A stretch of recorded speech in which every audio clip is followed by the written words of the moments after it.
한국 이팩토리 얼라이언스는 2018년 발족하여서 올해로 4년 차를 맞이하게 되었습니다. 해당 이팩토리 얼라이언스 파트너 서밋은 저희 연례 행사로서 1년에 한 번 오프라인으로 진행되는 행사입니다만 올해는 위드 코로나 시대에 맞게 온라인으로 인사드리게 되었습니다.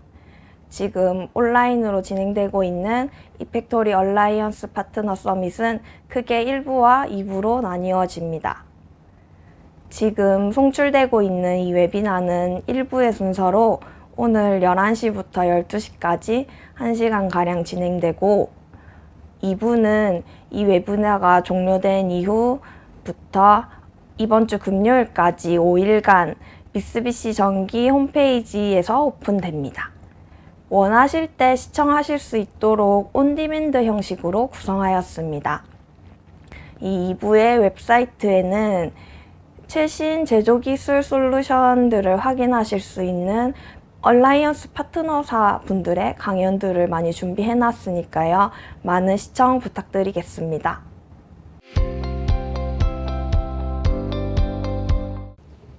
안녕하십니까?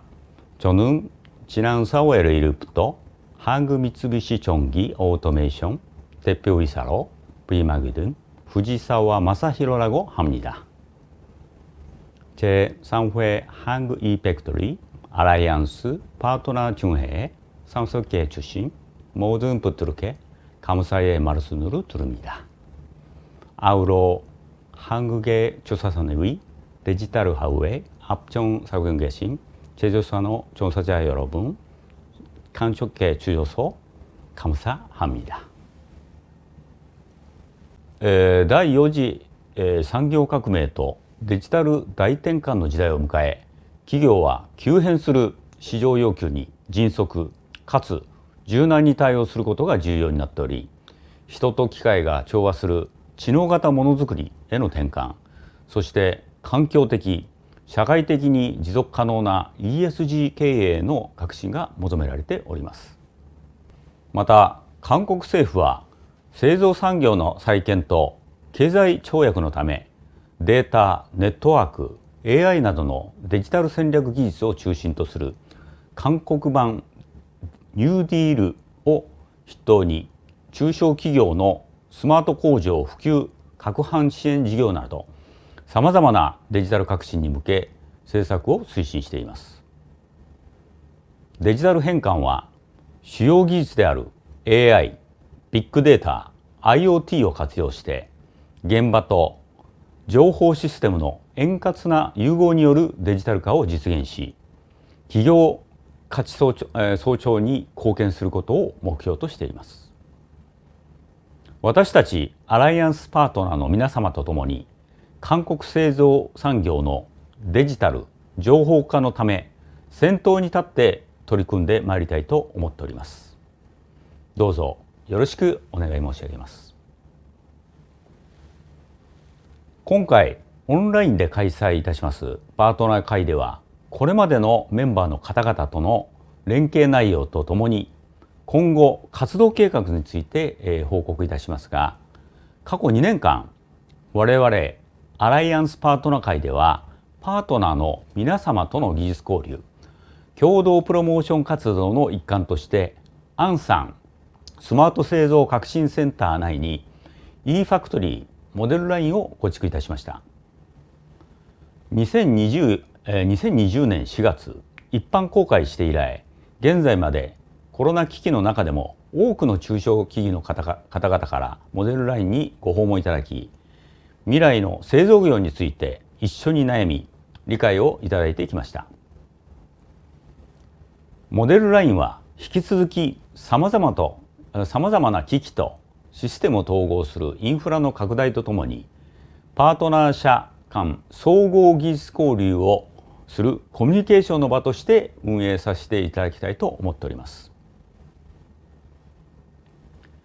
最後に製造企業の競争力強化のためのデジタル情報化に対するパートナー社間の活発な交流と支援をぜひよろしくお願い申し上げます。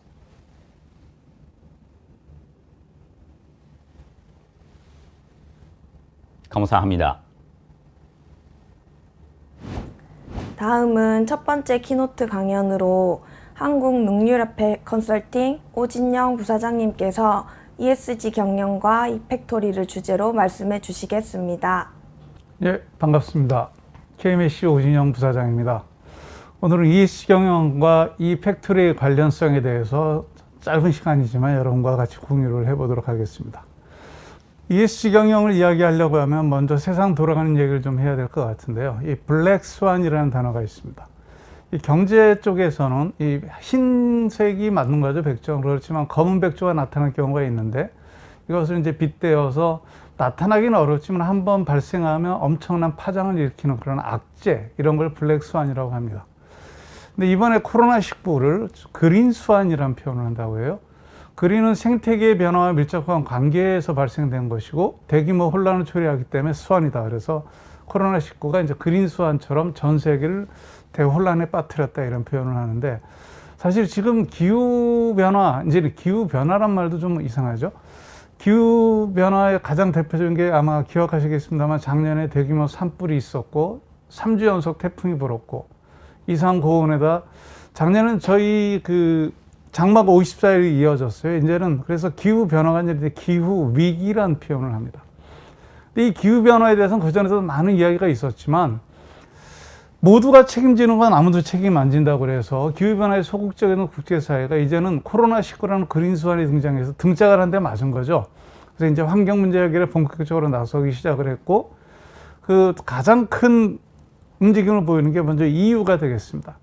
EU가 1조 유로를 투입해서 그린 딜 정책, 왜 그린 뉴딜이 아니고 그린 딜이냐 그러면 이미 10여 년 전부터 시작했기 때문에 이거는 그린 딜이고, 2019년 말에 집행부가 새로 출발하면서 기후환경 비상사태 선언하고 4가지 정책을 발표를 합니다. 그중에 가장 큰 게 물론 탄소 배출 목표나 조정을 하고 탄소 중립 선언을 한 것도 있겠지만 탄소 국경세를 도입해서 유럽 내 행동에 그치지 않고 전 세계의 동참을 유도하겠다는 그런 강력한 기후 대응 정책을 발표를 합니다. 거의 미국도 같이 그런 흐름에 궤도를 맞추고 있는데, 트럼프 같은 경우는 오히려 역주행을 했었어요. 석탄업계 회생을 공약을 해서 막판 뒤집기를 해서 당선된 다음에는 파리 기후협약 탈퇴하고 코로나 빌미를 해서 환경 부재를 오히려 더 완화했습니다. 그래서 코로나 때문에 환경 규제 못 지킨다 그러면 규제를 면제해 주거나 오히려 배기가스 배출 기준을 대폭 완화해 줬는데, 바이든이 내건 거는 에너지 공약을 하면서 바이든이 승부수를 던졌습니다. 그래서 EU는 1조 유로를 하지만 미국은 2조 달러를 투입해서 넷째로 탄소 중립을 달성하겠다. 이런 강력한 미국도 같이 탄소 국경세에 같이 동참을 하고, 그래서 미국과 유럽이 전 세계적으로 기후변화에 대해서 본격적으로 대응함과 동시에 모든 국가를 이제는 환경 문제를 경제 문제로화해서 참여를 독려시키겠다. 근데 또 한 가지 맥락에서는 국가 차원의 그런 것이 아니라 글로벌 기업들이, 앞으로 여러분들이 많이 들으실 게 RE100이라는 단어일 겁니다. 리뉴어블 에너지 100%로 해서 모든 전력을 재생에너지로 100% 쓰겠다. 근데 애플이나 BMW나 이런 구글이나 글로벌 컴퍼니들이 자기들이 100%를 하는 거에 그치는 것이 아니라 납품업체나 모든 서플라이 체인에 있는 업체들에게도 그걸 요구를 합니다. 그래서 우리나라도 앞으로 삼성전자는 아직 RE100에 가입 안 되고 있지만 대만의 TSMC는 이미 가입되어 있고 해서 애플에 납품하려면 RE100을 가입을 해야 되는, 글로벌 기업이 이것도 자기들이 지키는 것뿐만 아니라 납품업체에게도 요구를 하는 이런 글로벌 트렌드가 있었습니다. 그래서 한국도 거기에 대응하기 위해서 작년에 한국판 뉴딜 중에 그린 뉴딜이 오히려 더 크게 자리 잡게 됐어요. 맨 처음 한국판 뉴딜에는 디지털 뉴딜만 있었는데 그린 뉴딜이 오히려 더 큰 몫으로 등장을 하게 됐고, 이 3가지 정책을 이제 발표를 했습니다. 그런데 상당히 구차스러웠던 게 뭐냐면, 처음 그린 뉴딜 발표하면서 앞으로 장차 넷째로 탄소 중립 사회도 지향하겠다고 표현했어요. 근데 국제 표준에서는 2050년까지 0.5도로 유지하지 않으면 지구는 환경 끝이라 그래서 2050년까지 넷째로로 가야 되는데 우리는 그냥 열심히 해보겠다, 이런 수준의 이야기를 한 것은 어떻게 보면 로드맵 제시가 안 됩니다. 왜냐하면 이미 유럽은 35% 이상이 재생에너지 쓰고 있고 우리는 5% 수준이에요. 우리는 석탄 아직도 40%대입니다. 그러니까 EU나 미국이 뭐 1조 달러, 1조 유로, 2조 달러 이렇게 투입해서 한다 그래도 우리는 달랑 160조 중에 한 57조 정도를 여기다 75조 정도를 여기다 투입해서 넷제로를 2050년까지 도저히 안 되겠다 그러지만 지금 한국이 기후 악당이라고 불리고 있어요. 왜냐하면 20년 내에 탄소 배출량이 늘어난 OECD 국가는 한국뿐이 없습니다. 그래서 매우 목표도 적을 뿐이 아니라 여기 왼쪽 그래프 보면 1인당 온실가스 배출량이 가장 한국이 많습니다. 그리고 석탄 화력발전소 아직도 수출하고 정신 나갔죠. 그리고 온실가스 감축 목표도 2020년 이것도 슬그머니 폐지하고 뒤로 밀어버렸어요. 근데 결국은 작년 10월 28일 날 대통령이 탄소 중립을 선언합니다. 왜냐하면 중국이 버티고 있었는데 중국 시진핑이 유엔에 가서 우리는 10년만 더 시간을 달라. 2060년까지 탄소 중립하겠다 그랬고 스가가 아베 다음에 스가가 되면서 스가가 우리보다 3일 먼저 탄소 중립 선언합니다. 그래서 한국처럼 수출 의존도가 높은 국가는 이제는 탄소 중립을 못 이룬 저걸 선언하고 시행하지 않으면 국제사회에서 먹고 살 방법이 없어져서 우리도 탄소 중립을 선언했는데 앞에서 말씀드렸듯이 우리는 엄청난 지금 허들을 가지고 있죠. 그래서 일단은 작년 연말에 발표된 전력수급 계획 보면은 원자력은 유지를 하되 석탄을 반으로 줄이고 신재생이나 이런 그 LNG를 늘리겠다 이런 발표를 했어요. 그리고 탄소중립위원회를 출범시켰습니다만 결론적으로 말하면 이 정권 끝나고 다음 정권 앞으로 30년 동안 6번의 정권이 만약 5년씩 이루어진다 그러면 모든 정책이 우선해서 아마 그래서 이제는 탄소 전쟁이 시작됐다 이런 표현할 정도로 국가가 총력을 기울여 해결할 최우선 과제가 됐습니다. 그럼 지금 이런 그 환경적인 배경을 놓고 지금 왜 ESG가 모든 산업계에서 이슈인가 하면은 올해 초에 경제적 최대 이슈 그러면 디지털 혁신하고 ESG입니다. 우리 이팩토리도 마찬가지 디지털 혁신 쪽에서 굉장히 중요한 여러분들 역할을 하고 계시는데 그럼 ESG는 뭐냐? 잘 아시겠지만 환경과 사회와 지배구조에 앞자랐던 ESG입니다. 근데 ESG의 기원을 보면 먼저 1987년에 지속가능 발전이라는 단어가 나와요. 브룬트란트라는 노르웨이 수상이 지속 가능하다는 건 뭐냐면 미래 세대에게 필요한 자원과 잠재력을 훼손하지 않는 수준에서 다시 말하면 미래 세대 걸 뺏거나 그걸 잠식하지 않으면서 현재 수요를 충족하면서 발전하는 것을 지속 가능 발전이라고 한다. 그래서 지속 가능 발전 목표도 수립이 돼 있고 그래서 GRI, 글로벌 레포팅 이니셔티브에서는 앞으로 모든 세계 그 기관이나 기업이나 이런 기준에서 지속가능 발전을 염두에 두고 지속가능 보고서를 써라. 이런 걸 이제 의무화시킨 거죠. 근데 사실 이 ESG의 스타트점 보면 2006년에 UNPRI라고 해서 책임 투자 원칙이 발표되면서 본격적으로 산업계가 여기에 동참을 하게 됩니다. 맨 처음에는 세계의 글로벌 자산들이 좀 책임 투자, 다시 말하면 윤리적 규범에 벗어난 기업에게는 투자를 하지 말자. 이게 네거티브 스크리닝이라고 그래서 이런 활동을 하는 기업에게는 투자하지 않겠다. 이런 운동으로 시작됐는데 이후에 반전인권 환경운동 등이 하면서 주주행동주의가 되면서 ES 투자 형태로 발전했어요. 지금은 세계 모든 대표적인 투자사는 전부 책임 투자 원칙에 가입이 되어 있습니다. 가장 대표적인 예를 들면 블랙락이라는 여기는 뭐 몇천 조가 아니라 1경 정도의 자산을 운영하는 회사가 있어요. 블랙락은 대한민국의 대부분 대기업의 5% 이상 지분을 가지고 있습니다. 이 블랙락의 회장이 레리 핑크가 이제 서한을 보내는데 탄소 중립 목표로 해서 30년간 기업 전략의 노계 공개라. 무슨 말이냐? 앞으로는 모든 국가가 30년에 넷제로로 간다 그러지만 기업들도 거기에 발맞춰서 향후 30년 내 기업 전략에 그걸 녹여서 공개해라. ESG 성과를 가지고 투자를 할 것이고 앞으로 매출액 25%를 석탄 발전을 통해 거둔 기업은 투자하지 않겠다. 세계의 가장 큰 돈줄을 갖고 있는 쪽에서 ESG에 위반되면 이제는 투자 않겠다. 이런 이야기를 합니다.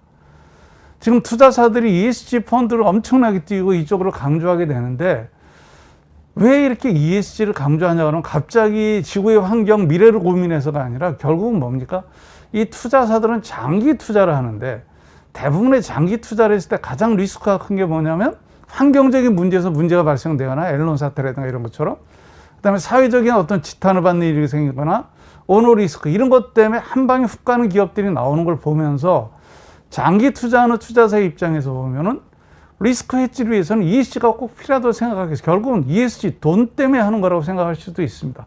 그렇지만 이게 지구 환경 문제, 국제적인 트렌드와 이 투자사들의 어떤 목적이 일치가 돼서 이제는 ESG가 기업에게 엄청난 그 요구 조건으로 기업들에게는 스트레스를 주고 있는 거죠. 그래서 ESG 규제가 강화되고 뭐 기업 평가에 반영을 하고 고객들도 이제는 착한 소비 이런 것들을 한다고 그래서 앞으로는 이미 유럽연합은 500인 이상 기업은 전부 다 ESG 정보를 의무적으로 상장자산을 공개하게 되는데 한국도 25년까지는 자산 2조 원 이상 30년서부터 모든 상장사가 ESG 정보를 공개를 해야 됩니다.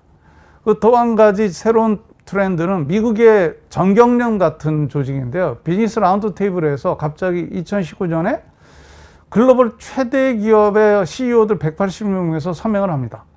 그게 뭐냐면 여태까지 주주 자본주의, 주식회사는 주주들의 이익을 대변하는 회사라고 자기들이 큰 소리 쳤었는데 이제는 주주 자본주의가 아니라 이해관계자 자본주의로 가겠다. 그래서 고객, 직원, 납품업체, 커뮤니티 이런 환경을 보호하면서 우리가 주주의 권익을 지켜나가겠다. 그래서 이윤 추구에서 사회적 책임으로 기업의 존재 목적으로 대전하는 그런 선언을 했습니다. 그래서 앞으로 비즈니스 밸류를 우리가 올리려면 고객이 커스터머 밸류와 우리 직원들 피플 밸류 그러면서 우리가 돈을 버는 이코노미 밸류가 올라가야 되지만 갑자기 강력한 지렛대 하나가 등장합니다. 소셜 밸류.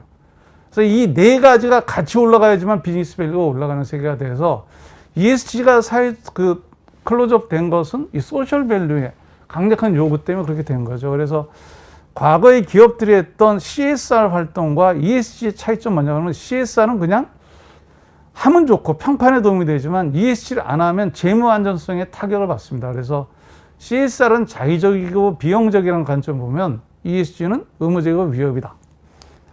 근데 그러면 스마트 이팩토리와는 어떤 연계가 있냐 그러면 SK 같은 경우는 경제적 가치와 사회적 가치를 같이 창출하자. 그래서 착하게 돈을 벌라고 시장에서는 요구하고 있다. 그래서 말로 하면 안 되니까 각사 경영평가에 50대 50으로 반영합니다. 이걸 더블 바텀 라인이라고 그러는데 경제적 가치 50점, 사회적 가치 50점 가지고 CEO들이 평가를 받습니다.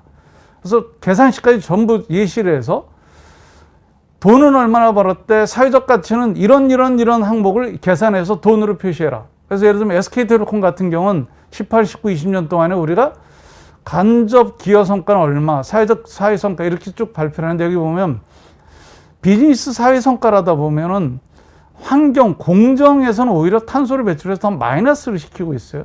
그렇지만 다른 데서 상쇄해서 사회적 가치를 높이고 있습니다. 또 우리 이팩토리는 저는 이 환경 공정과 연계가 된다고 보는데 이 그린워싱이라는 말이 문제가 됩니다. 무늬만 천사표고 환경을 간다 그러면서 그걸 검증할 방법도 없고 눈 가리고 아웅하는 거죠.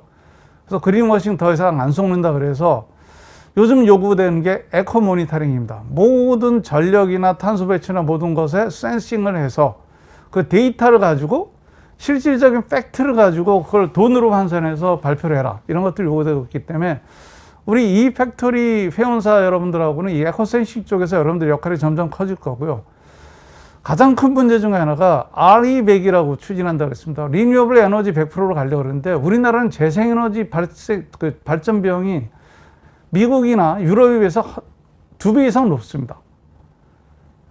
육상 풍력도 그렇고 태양광도 그렇고. 그래서 균등화 발전 비용이 우리는 경쟁이 높다. 왜냐하면 그동안 발전을 많이 안 해서. 그래서 이게 연료비, 운전비, 탄소 가격, 투자비 다 포함하면 일본이 제일 높고 우리나라가 두 번째 정도인데 현재 2배 정도의 2배에서 3배 정도의 우리가 낮은 효율을 보고 있는데 현재는 16% 정도 재생에너지 가격이 높은데 앞으로 2030년에는 오히려 석탄보다 30%가 낮아질 것이다. 그렇지만 앞으로 10년 후 이야기고요. 그래서 리뉴어블 에너지로 대체하려면 먼저 에너지 세이빙을 먼저 해야 돼요. 그래서 에너지 세이빙과 관련된 우리 팩토리 관련돼서는 이미 스마트 팩토리 각종 거기에 이미 에너지 세이빙 툴이 많이 들어가 있다고 보는데 그래서 하이닉스 같은 경우도 먼저 에너지 누수를 먼저 막고 에너지를 신재생으로 대체하자 이런 움직임을 보이고 있습니다.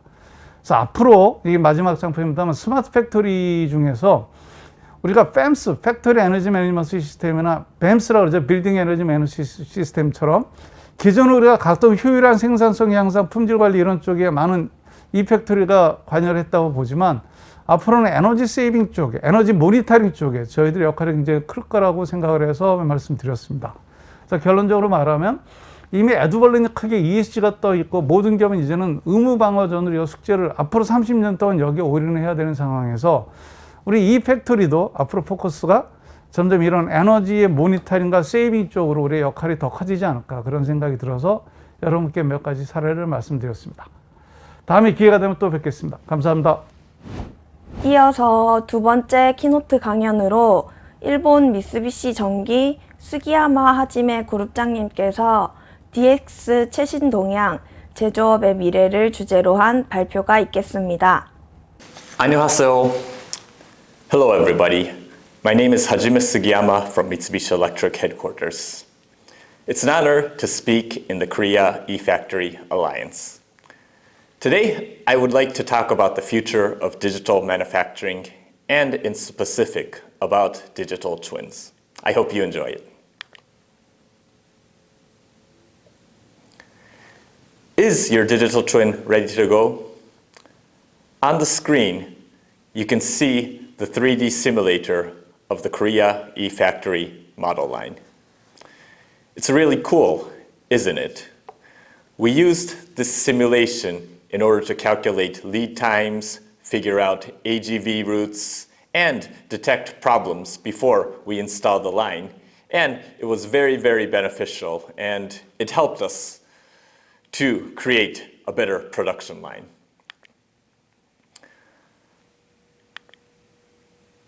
A lot of people are talking about digital twins.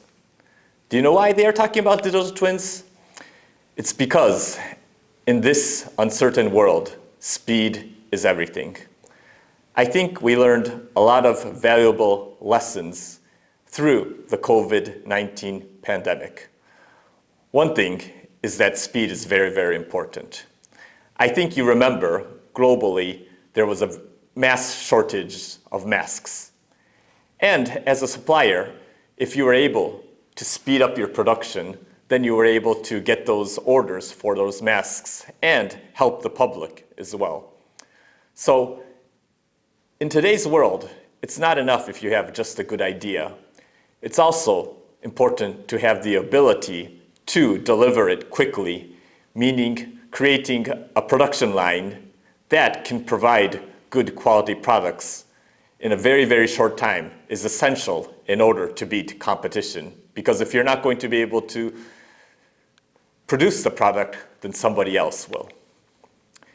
And that's why a lot of people are looking at digital twins and digital tools enabled to accelerate their production lines from the design phase to the startup phase and also for the maintenance phases. In traditional production, when you wanted to produce a production line, you would first do the mechanical design, next you would do the electrical design, and next the control design. After that, you would bring all the machines and wires to the production site, and then you assemble them and do site verification, and then also validate the line and do startup. But in today's world, this is too slow.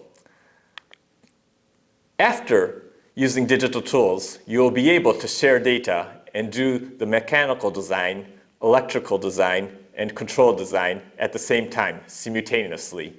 This will help you reduce your design and engineering time. Also, because it's digital, you will be able to verify if your designs are correct in a PC. This will help shorten the startup time as well. They say after implementing a digital twin, you'll be able to reduce your startup time by approximately 40%. So this will enable to be faster to get to the market. So everybody's starting using these digital twins in the design phase, in the startup phase, and in the maintenance phase, but it always doesn't end in a happy story. Let me talk about a customer failure or issue that happened. They created the digital twin of their production site in a remote location. On their digital twin, they got an alarm that a machine was failing. So what they did is they prepared their tools for repair and went on a business trip to the site. But when they reached the site, they found out that the actual machine was in a totally different situation. The wiring was different, so the parts that they needed to repair were different, and actually the program itself was different. So it was actually a waste of time going there, and they had to return to their headquarters to prepare the new tools for the actual machine on site. That's why, of course, making a digital twin is great, but you have to make sure that the digital world and the real world is exactly the same, because there's a lot of times that it isn't. A lot of times the manufacturing people might change it without telling, or without bothering to tell the engineering side that they changed something. And this also happens in engineering a lot. Right now, engineering is turning global. So you have engineers working on the same project in Korea, in Japan, in Europe at the same time. But always at the same time, you have to make sure that you're working on the same program and not working on different files because, at the end, it's not going to match. And that's why I think also the cloud is going to be more utilized in order to ensure you're sharing the same information and your digital twins are all the same. Of course, you can't get to these kind of sophisticated 3D simulations at once. I think it's important to set your priorities on what you should digitalize. In factory, the most important things are the operational status, the production output, the quality information, and also the errors that are on your machines. Your first priority is not to do cool 3D simulations. It's to first digitalize these data and to make sure you can see what's happening. After you're able to do that, then you can take the next steps and create better digital twins and more accurate digital twins. But I think the future is going to get even more complex. I was talking about speed to the market today, and today I've been only talking about the production site. But in the future, as you know, in order to increase speed while you are designing a product, you should also be able to design the machines that are going to make that product at the same time. Otherwise, you're going to be slow. Also, you have to be aware to be able to connect to the supply chain because e-commerce is becoming very, very popular and customers are going to expect that the next day after the day that they ordered a product, they will get the product. So it's very, very important to connect to your supply chain as well from the production side. Of course, you can't do everything. So it's always important to focus on your goals and identify your real bottlenecks in production. On the screen, you see this example of processes in assembly plant. And you have these circles, which are machines, which are processing the parts. Also, you have the inspection stations in the diamonds and also storage in the triangles. And you can see there's a lot of arrows, which are transportation, and W's, which are showing the waiting stages. When everybody thinks about digital twins, they first think, oh, I should make a digital twin of your machine. But if you really look at this process line, the real bottlenecks might not be the processing and inspection stations. They spend a lot more time in transportation and waiting. So maybe it's a better idea in this case to digitalize the whole process and figure out how you can transport and the products better and also reduce waiting times. So in this case, maybe digitalizing the process flow would be your first step to solve your problems and improve production. A lot of innovative customers are working on creating better digital twins Because I think the ultimate goal of Industry 4.0 in IoT is to create a customized, made-to-order production line. What I mean is when a customer places an order, the order digitally goes directly to your ERP SCM system, and while making the production schedule for that part, it's also placing orders to its parts suppliers, which are going to deliver their parts to the production time in real time at the moment that the production line starts. And after production, these products will ride on AGVs to the warehouse and maybe even drones to be delivered to the customer that ordered the product. So this kind of manufacturing is the future of manufacturing, and a lot of innovative suppliers are trying to go down this path. But you have to remember, in order to do this kind of production, you first need to be digital. Manufacturers are going to face a lot of issues in the future, unfortunately. We faced a lot of issues in the past due to COVID-19, but I think the new geopolitical issues in the future will only be more, and we will have similar issues in the future. And also, with the rise of digital, global competition will rise. So it makes sense on starting your first steps to implementing digital twins. Of course, you cannot deliver and use these solutions just by yourself. In order to go down this journey, you need capable friends. And that's why I'm looking forward to further working with our friends in the Korea eFactor Alliance so we can deliver these great solutions together and help our customers become digital and improve manufacturing. I hope you enjoyed my presentations. Keep safe, and I hope you see you soon. Bye-bye. Thank you very much. 다음은 일본 미쓰비시 전기 나고야 제작소 타카하시 유이치 과장님께서 글로벌 리팩토리 얼라이언스 동향에 대해 자료를 통해서 설명해 드리도록 하겠습니다. はじめまして、eFactory アライアンス事務局を担当させていただいております三菱電機高橋と申します。本日は主に日本国内の eFactory アライアンス活動状況について報告させていただきます。まずは eFactory アライアンス概況となります。eFactory アライアンスは三菱 FA 機器との接続親和性の高いソフトウェア、機器を有するパートナー様とシステムを構築するシステムインテグレーター、パートナー様との強力な連携によりお客様に最適なソリューションを提供するためのパートナープログラムとなります。2019年度は全世界で約790社でしたが、2020年度末時点では約1020社。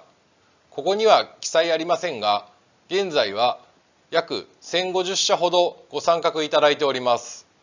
内訳といたしましては、SI パートナー様約470社、ソフトウェアパートナー様約280社、機器パートナー様約300社となります。また、アライアンスの参画には、当社製品を軸にした技術分科会があり、技術連携、プロモーション連携や営業連携を行っております。こちらは eFactory アライアンスのグローバル展開状況となります。世界9カ国に国ごとに eFactory アライアンスパートナー会が存在し、最近では2019年にタイ、インド、シンガポールに新たに設立されました。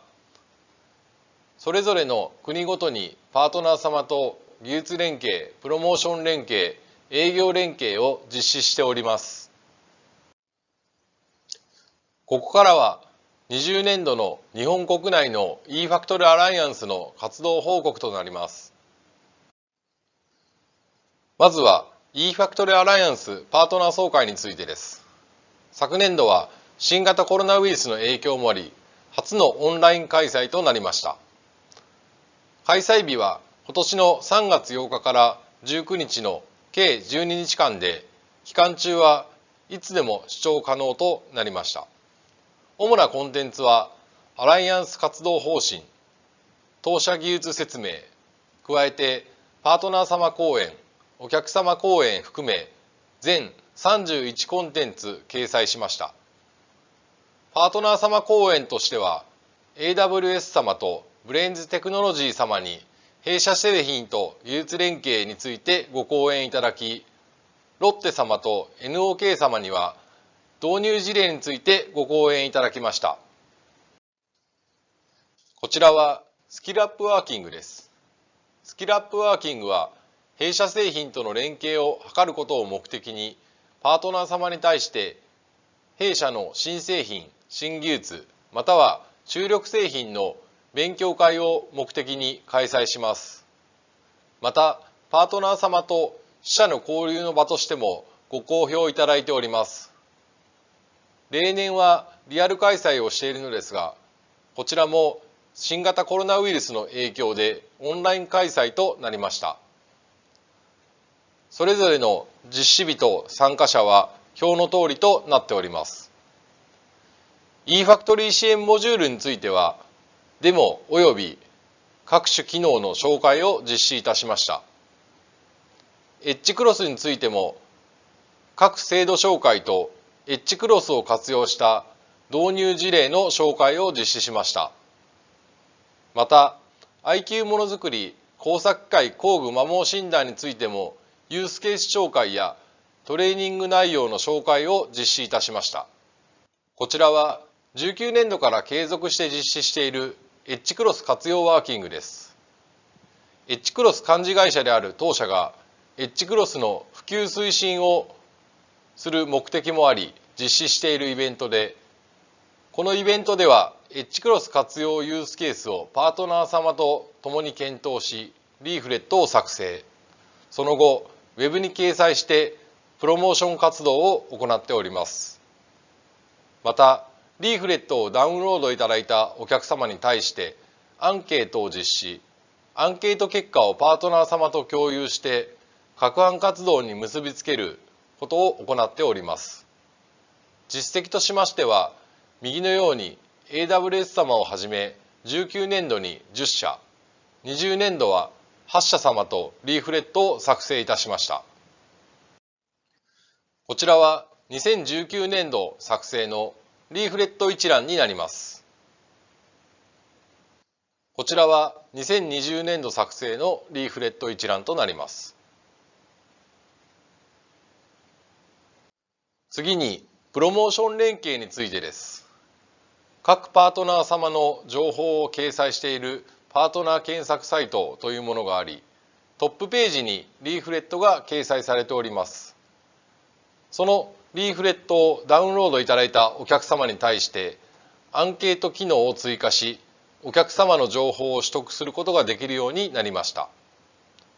このデータは先ほどご紹介させていただいたように、商談可能性が高い情報をパートナー様と共有し、共同提案を行うことで実案件に結びつける活動を行っております。ここに掲載されているのは日本国内のパートナー様のみですが、全部で361社掲載されております。また、各パートナー様のページの閲覧上位のパートナー様については、トップページにランキングを掲載することで露出度を高めております。こちらが昨年度のアクセスランキングとなります。昨今はコロナ禍の影響もあり、リモートソリューションやこれを実現する上で必要な要素技術であるクラウドソリューション、セキュリティソリューション等が上位にランクインしております。こちらは2020年の eFactory セミナーです。こちらもコロナ禍の影響で初のオンライン開催となりました。この年の eFactory セミナーは時間を指定しての配信ということもあり、セミナー参加人数が550人とやや少ない結果となってしまいました。アンケートの回収数及び回収率は表の通りでございます。アジェンダについては右の通りでリモートソリューション、クラウドソリューションを中心に14社のパートナー様にご講演いただきました。次に、パートナー様事例リーフレットです。8ページで紹介したエッジクロス活用リーフレットは、エッジクロス活用という制約があったのに対し、こちらはその制約はなく、当社と連携した実事例をリーフレットにまとめたものです。ラティステクノロジー様をはじめ、6社のパートナー様とリーフレットを作成。21年5月にウェブ掲載を行いました。こちらについても同様にアンケート機能を活用し、実商談に結びつける活動を行っていきます。最後に営業連携です。こちらは三菱電機の支社営業にパートナー様との連携ソリューションを知ってもらい、ソリューション販促に結びつけることを目的とした活動で、パートナー様が三菱電機の支社メンバーに説明を行う場でございます。20年度はこの5社のパートナー様に説明を行っていただきました。こちらもスキルアップワーキング同様にパートナー様と三菱電機支社メンバーとの交流の場という目的もあります。ここからは今年度の活動計画についてご紹介いたします。今年度、新たな活動として目的別ソリューションワーキングを設立いたしました。こちらの画面は国内の三菱電機 FA サイトの一部となります。お客様の目的ごとにソリューションを紹介することで、お客様の課題により確実に結びつけることを目的としております。本年度はこの中でトータル保全ソリューションとデータ収集・分析ソリューションについてワーキングを立ち上げ、事例またはユースケースの構築と、その成果物を FA サイトに掲載することで販促活動を推進していきます。その目的別ソリューションですが、背景として近年エッジクロスやメル IPC という製品を軸にパートナー連携ソリューションを構築してきましたが、さらなるお客様ニーズに対して商談獲得に結びつけるには、目的を軸にしたソリューション構築は必要不可欠と考えております。したがってパートナー様の製品と当社の製品やサービスを組み合わせたソリューション構築による顧客価値の創出と営業連携を図ることを目的に本ワーキングを設立いたしました。本ワーキングの構成としては、全体のワーキングの配下にそれぞれの目的別ソリューションのサブワーキングを配置する体制としております。活動内容としましては、eFactory Alliance の3つの方針に沿って技術連携、プロモーション連携、営業連携を行っていきます。技術連携としましては、お客様に提案するソリューションの技術検証をパートナー様と連携して行っていきます。プロモーション連携としましては、当社ウェブサイトやカタログに連携ソリューションを掲載したり、展示会への共同出展を行うことで、より多くのお客様に PR する活動を行っていきます。営業連携としましては、当社営業向けにソリューションを勉強する機会を設け、営業活動を支援していこうと考えております。こちらはエッジクロス活用ワーキングです。本件は昨年度からの継続でエッジクロスを活用したユースケースを引き続き拡充していきます。また、パートナー検索サイトのところでご紹介したアンケート機能を活用し、有望案件について案件化を行っていきます。こちらはエッジクロス活用ワーキングの一例です。こちらの場合、当社はシーケンサー、GOT、メル IPC と eFactory 支援モジュール、これら当社製品とパートナー様のクラウド、および SI パートナー様と連携したソリューション事例となります。お客様のニーズに対応すべく、こういったソリューション事例を増やす活動を今年度も継続していきたいと考えております。最後に、こちらが eFactory アライアンスの21年度活動計画となります。一番上は目的別ソリューションワーキングで、現在リーフレットのアイデアを募集しているところです。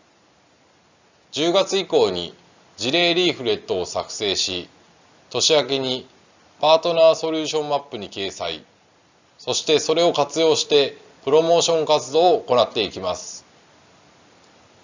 下から2番目は日本国内の eFactory アライアンスパートナー総会です。今のところ3月にリアル開催することを目標としておりますが、コロナの状況次第ではオンライン開催となる可能性もあります。一番下は展示会関連で、来年開催される IIFES2022 に出展する予定でございます。この展示会はまさに今企画中でございますが、リアル展示では加工から組み立て、検査の工程を模したデモ機展示と、その中に予防保全や稼働監視等のソフトを組み合わせたソリューション展示としてお客様に訴求していくことを考えております。また、本展示会ではオンライン展示とのハイブリッド開催となる見込みで、オンライン上でも弊社及びパートナー様との連携ソリューションを紹介していきます。また、個別にパートナーブースを設け、パートナー様との連携ソリューションをパネル展示等で紹介していきます。以上でご説明を終わらさせていただきます。ご清聴ありがとうございました。 다음은 1부의 마지막 순서로 한국 이팩토리 얼라이언스의 활동 및 계획에 대해서 제가 설명드리도록 하겠습니다. 저는 한국 미쓰비시 전기 오토메이션 이팩토리 추진그룹에서 이팩토리 얼라이언스 업무를 담당하고 있는 문지입니다. 이팩토리 얼라이언스 파트너사분들의 관심과 성원에 항상 감사 인사드립니다. 2018년도에 제1회 얼라이언스 총회를 발족하고 매년 1회 연례 행사로 진행되고 있었습니다만 코로나19의 여파로 인해 작년에는 총회를 개최하지 못하고 이번에 세 번째 이팩토리 얼라이언스 파트너 서밋을 온라인으로 개최하게 되었습니다. 하여 지난 2년간의 얼라이언스 활동 현황과 앞으로의 계획에 대해서 말씀드리고자 합니다. 이팩토리와 얼라이언스에 대해 간략하게 설명드리고 얼라이언스 국내외 활동 현황과 앞으로의 활동 계획 순서대로 설명드리도록 하겠습니다. 이팩토리 얼라이언스 현황에 대해 설명드리기 전에 이팩토리와 얼라이언스에 대해 간단히 설명드리겠습니다. 이팩토리는 미쓰비시 전기에서 생각하는 스마트 팩토리라고 이해하시면 될 것 같습니다. 이팩토리는 제조 현장의 IoT화를 통해 지속적인 개선 활동을 도모하고 이를 통해 비용 절감과 기업 가치를 향상한다는 모토를 가지고 미쓰비시 전기에서 2003년부터 제창해온 컨셉입니다. 이 삼각형 모양의 이미지는 이팩토리의 기본 아키텍처입니다. 이팩토리의 가장 큰 특징은 생산 현장을 기점으로 한 엣지 컴퓨팅 영역을 통해 가시화, 분석, 개선하는 단계적인 스마트화를 추구하고 있다는 점입니다. 이팩토리 컨셉을 구현하고 고객의 다양한 니즈에 부합하기 위해서는 여러 분야의 기술이 필요하기 때문에 각 분야의 높은 기술력을 가지신 기업들과 파트너십을 체결하고 있습니다. 이것이 이팩토리 얼라이언스입니다. 이제 이팩토리 얼라이언스에 대해서 설명드리도록 하겠습니다. 먼저 이팩토리 얼라이언스 글로벌 현황입니다. 일본, 중국, 대만, 유럽, 미국, 동남아시아 등 해외 각지에서 글로벌로 파트너사와의 연대를 강화해 나가고 있습니다. 글로벌 얼라이언스 참가 기업 수는 2019년 794에서 21년 초 기준으로 1054로 약 264가 증가하였습니다. 한국 이펙토리 얼라이언스 파트너 사수는 2019년 말 기준으로 55사였는데요. 소프트웨어, SI, 기기, 각 분야에서 우수한 기술력을 보유한 14개사가 신규로 가입해서 2021년 7월 현재 국내 파트너사 수는 69개사입니다. 저희는 얼라이언스 파트너사 분들과 프로모션, 테크니컬, 마케팅 세 가지의 분야에서 연계를 통해 새로운 가치 창출을 목표로 활동하고 있습니다. 한국 이펙토리 얼라이언스는 2018년에 발족해서 보시는 화면의 사진과 같이 제1회 얼라이언스 총회를 진행하였습니다. 앞에서 설명드린 것처럼 얼라이언스 파트너회는 매년 개최 예정이었지만 작년에는 코로나19의 영향으로 개최하지 못하고 올해는 온라인으로 인사드리게 되었습니다. 코로나19가 하루빨리 종식돼서 내년에는 오프라인으로 직접 뵙고 인사드리고 또 얼라이언스 파트너사분들 간의 교류의 장을 마련할 수 있기를 희망하고 있습니다. 다음은 한국 이펙토리 얼라이언스 활동 현황입니다. 이펙토리 얼라이언스는 파트너사분들과 공동 프로모션 마케팅 활동을 전개해오고 있습니다.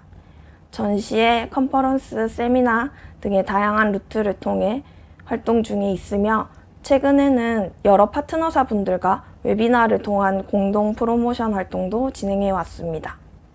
그리고 2019년부터 2020년 사이에는 이펙토리 모델라인이라는 공간을 파트너사분들과 함께 구축하였습니다. 이펙토리 모델라인은 모든 파트너사분들에게 오픈된 프로모션 마케팅의 장소로 활용하고 있습니다. 이에 대해서 부속 설명을 드리자면 이펙토리 모델라인은 스마트 제조 모델라인으로 안산에 위치한 스마트 제조 혁신센터에 구축되어 있습니다.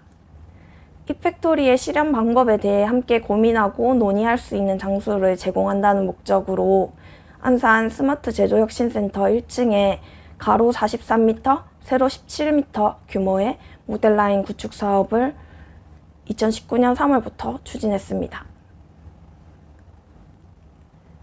모델라인 구축 사업에는 13개사의 파트너사분들이 참가해 주셔서 설계 및 제작을 진행하였고 1년여간의 시간을 거쳐서 작년 4월 1일 완공을 하였습니다. 이펙토리 모델라인도 코로나19의 영향으로 인원수에 제한을 두고 운영을 하고 있지만 파트너사 모든 분들께 오픈된 공간으로 사전 예약을 통해서 언제든지 활용하실 수 있습니다. 다음은 활동 계획에 대해서 말씀드리겠습니다. 저희는 앞으로도 모든 파트너사분들과 프로모션, 마케팅, 테크니컬 분야에서의 강력한 연계 활동을 추진해 나갈 계획입니다. 프로모션 영업 연계 활동으로 저희 홈페이지에 얼라이언스 파트너사 소개 페이지를 통해서 외부 홍보 중에 있습니다. 전시회나 세미나와 같은 외부 이벤트 진행할 때에는 파트너사분들의 회사 소개가 실린 얼라이언스 카탈로그와 파트너사 로고를 활용한 얼라이언스 포토월을 통해서 홍보 활동을 하고 있습니다. 회사 소개 내용이나 변경, 수정사항이 있으신 분들은 언제든지 연락 부탁드리겠습니다. 다음은 전시회 연대 부분입니다. 내년 4월에 코엑스에서 개최 예정인 스마트 팩토리 오토메이션 월드 2022에 출전을 기획 중에 있습니다만 지난번 해당 전시회 출전 때는 얼라이언스 파트너 존이라는 부분을 설치해서 파트너사분들에게 부스 공간을 제공하였고 단독으로 출전하신 파트너사분들께는 스탬프 랠리를 통해서 연대를 진행하였던 이력이 있습니다. 상세 내용은 추후에 안내드릴 예정으로 많은 관심 부탁드리겠습니다. 다음으로는 앞에서 설명드렸듯이 이펙토리 모델라인입니다. 이 공간은 파트너사 모든 분들에게 오픈된 공간으로 활용 중에 있습니다. 고객 상담 장소라든지 고객 세미나 혹은 교육, 전시회 등 각종 이벤트로 언제든지 활용이 가능하십니다. 희망하시는 경우에는 저희 쪽으로 연락을 부탁드리겠습니다.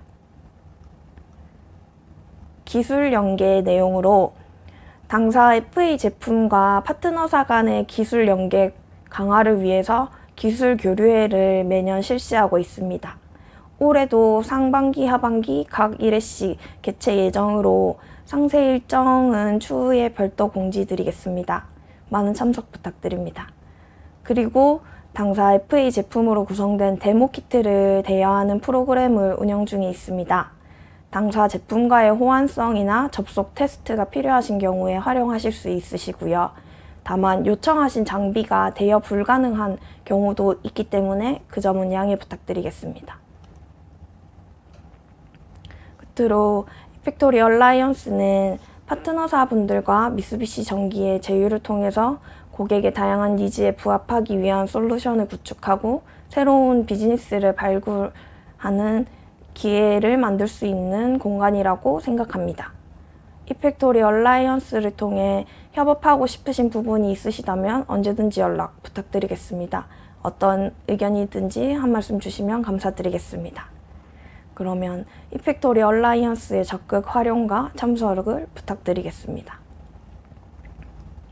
이상으로 이펙토리 얼라이언스 활동 보고를 마치도록 하며 바쁘신 와중에 시간 내주시고 시청해주셔서 감사드리겠습니다. 그럼 이것으로 이펙토리 얼라이언스 파트너 서밋 1부를 마치도록 하겠습니다. 해당 1부 웨비나에서는 기조 강연과 얼라이언스 활동 보고를 드렸습니다. 별도로 진행되는 2부는 얼라이언스 파트너사분들의 최신 IoT 기술을 소개하는 좋은 강연들이 준비되어 있으며 한국 미쓰비시 전기 오토메이션 홈페이지를 통해 확인하실 수 있습니다. 아울러 설문조사를 참여해주시는 분들께는 추첨을 통해 스타벅스 기프티콘을 제공해드리고 있으니 많은 관심과 참여 부탁드리겠습니다. 감사합니다.